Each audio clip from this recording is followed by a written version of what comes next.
Vítám vás u mého prvního videa a chtěla bych začít tím, proč jsem si založila YouTube. Tak.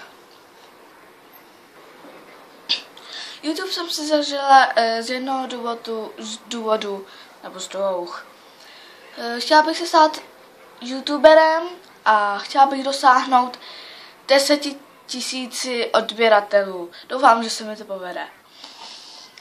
A doufám, že se vám budu líbit a chtěla bych říct, že bych chtěla být skoro stejná youtuberka jako JD anebo Nicole's Life. Tady ty dvě holky se mi na YouTube hodně líbí.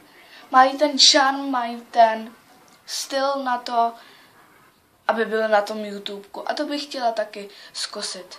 Tak doufám, že se vám moje videa budou líbit. Dejte komenty, lajky nebo disliky. Odebírejte, budu všechno ráda. Ráda si přečtu komenty, dejte mi vědět, co se vám na mě líbí, co vám na mě nelíbí. Všechno.